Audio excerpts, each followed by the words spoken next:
Bismillahirrahmanirrahim. Assalamu alaikum. I am Professor Hassan and you are watching my channel Professor Hassan Hamaयूं.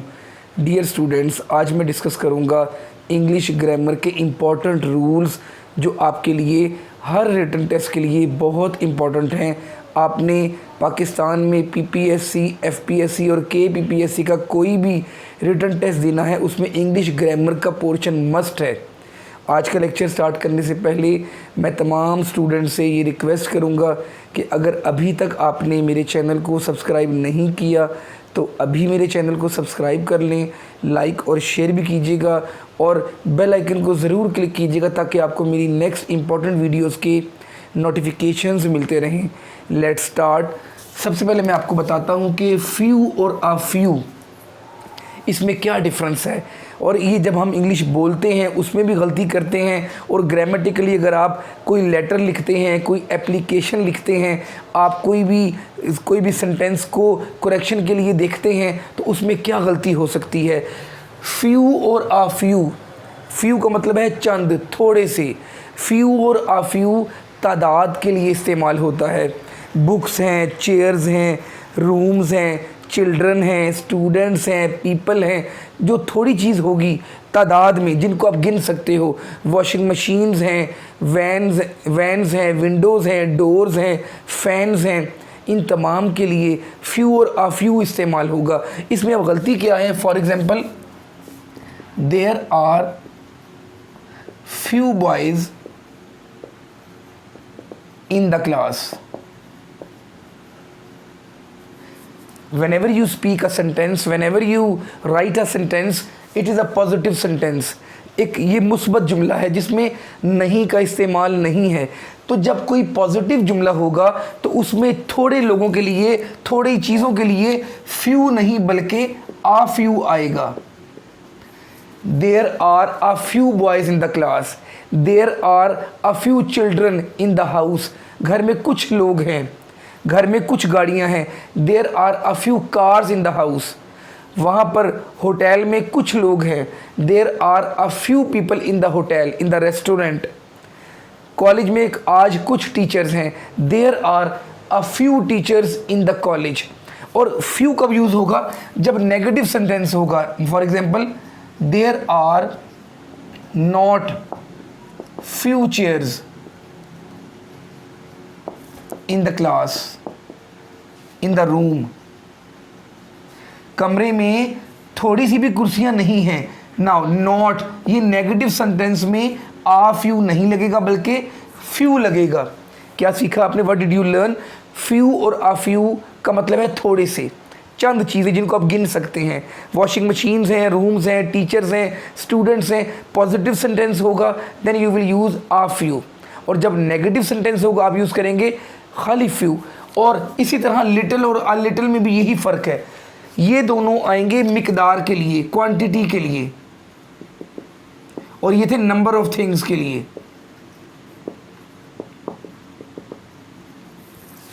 मैं आपको example दूंगा, बहुत important जुमला लिखूंगा रोज़मर्रा की ज़िंदगी का। देयर इज़ लिटिल शुगर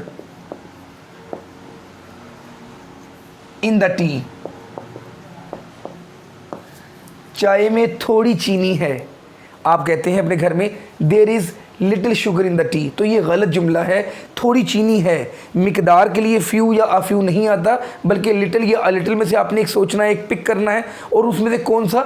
जब पॉजिटिव सेंटेंस होगा तो लिटिल नहीं बल्कि आ लिटिल आएगा। There is a little sugar in the tea. अगर आपने ये कहना है there is not a little sugar in the tea, जब आपने नेगेटिव बात करनी है तो फिर आ नहीं आएगा। There is not little sugar in the tea, चाय में थोड़ी सी चीनी भी नहीं है। अ वेरी इंपॉर्टेंट वन, ये बहुत इंपॉर्टेंट है हर पेपर के लिए। फॉर एग्जाम्पल, मैं लिखता हूं Najma is writing a letter for 30 minutes. जब भी आपको टाइम वाला जुमला आ जाए, वो सुबह से अखबार पढ़ रहा है, बच्चा सुबह से रो रहा है, वालिद साहब 2 घंटों से काम कर रहे हैं, जब टाइम का जिक्र आ जाए तो हमेशा ये टेंस होगा प्रेजेंट परफेक्ट कॉन्टिन्यूस, जिसमें हम लोग हैज़ बीन और हैव बीन के साथ वर्ब की फर्स्ट फॉर्म के साथ आईएनजी यूज़ करते हैं, या ये हैड बीन भी हो सकता है पास्ट परफेक्ट कॉन्टिन्यूस। तो ये आप इसको देख के समझ जाएंगे टाइम के मुताबिक, since morning, since evening, since 1990, since 2010, since 2015, for 40 minutes, for 2 hours. आप इस टाइम को देख के समझ जाएंगे कि ये सिंपल प्रेजेंट कॉन्टिन्यूस या पास्ट कॉन्टिन्यूस नहीं है। अगर इज एम आर आ गया तो समझ जाना इसमें हैज़ बीन या हैव बीन लगना है। नजमा एक लड़की है, Najma has been writing a letter for 30 minutes, और अगर यहाँ पे वॉज आ गया तो यहाँ आ जाएगा हैड बीन, बाकी जुमला वही है। बहुत इंपॉर्टेंट है ये इसमें से मस्त एक पेपर में आ जाता है। नेक्स्ट मैं आपको बताता हूँ सिंस और फॉर का डिफरेंस।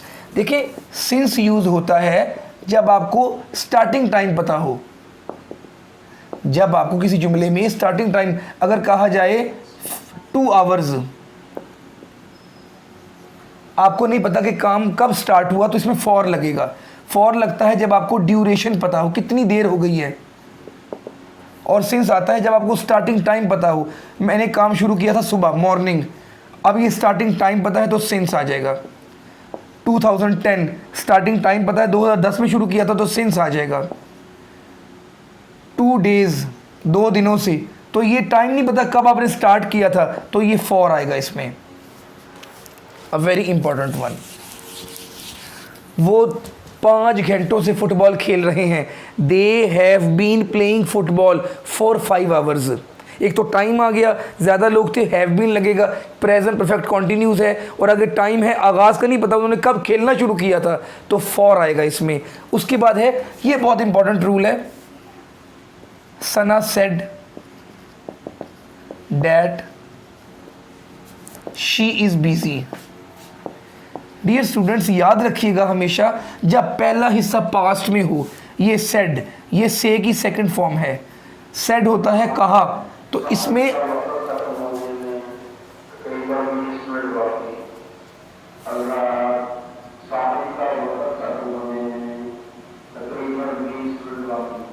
सेड है सेकंड फॉर्म से की, इसमें अब ये वाला हिस्सा भी मस्ट पास में होगा। Sana said that she was busy, यहाँ वॉज आ जाएगा। For example, Amjad said that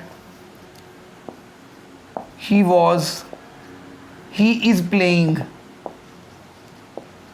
अब यहाँ पे भी वही रूल है, ये पास्ट में है तो आप समझ जाएंगे कि नेक्स्ट जो हिस्सा होगा वो भी पास्ट में होगा, ये इज नहीं आएगा बल्कि वॉज आएगा, ही वॉज प्लेइंग।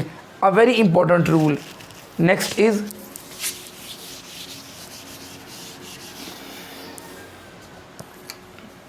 प्रेजेंट और future. When you will come, we will go to the market. अगर आपको उर्दू में एक जुमला बोला जाए, जब तुम आओगे हम बाज़ार जाएंगे, उर्दू में तो ये पॉसिबल है कि दोनों के आखिर में फ्यूचर का जिक्र आए, गा गे गी आ जाता है, लेकिन जब इंग्लिश करेंगे तो ये ग्रामेटिकल रूल है कि पहला हिस्सा हमेशा प्रेजेंट में होगा, प्रेजेंट इंडेफिनिट, दूसरा फ्यूचर इंडेफिनिट। जब तुम आओगे, व्हेन यू कम, पहले हिस्से में विल कभी नहीं आएगा, when you come we will go to the market. जब तुम मुझे फ़ोन करोगे मैं तुम्हें ये समझाऊंगा, when you call me, when you will call me नहीं कहेंगे, ये बहुत इंपॉर्टेंट है।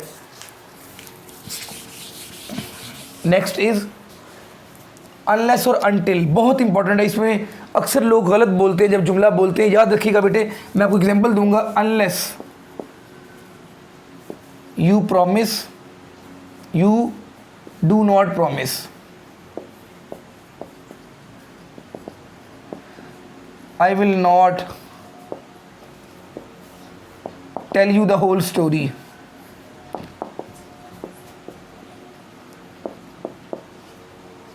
जब तक तुम मुझसे वादा नहीं करोगे मैं तुम्हें सारी कहानी सारी बात नहीं बताऊंगा। ये बज़ाहिर एक सही जुमला लग रहा है, इसमें बहुत बड़ी गलती है। वो क्या है, इसमें डू नॉट नहीं लगेगा क्योंकि अनलेस और अनटिल के अंदर ही नेगेटिव सेंस मौजूद होती है।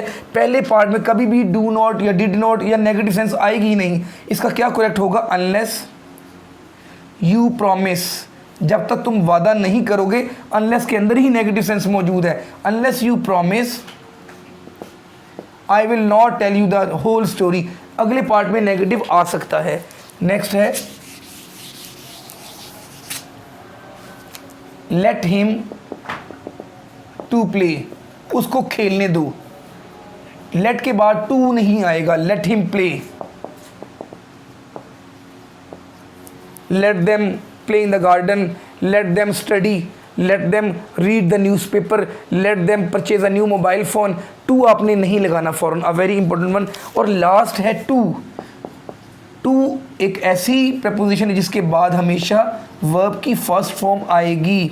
ही वॉन्ट्स टू गो अब्रॉड, वो बाहर जाना चाहता है। टू के बाद पहली फॉर्म आएगी she wants to sleep, sleeping नहीं होगा, अ वेरी इंपॉर्टेंट वन।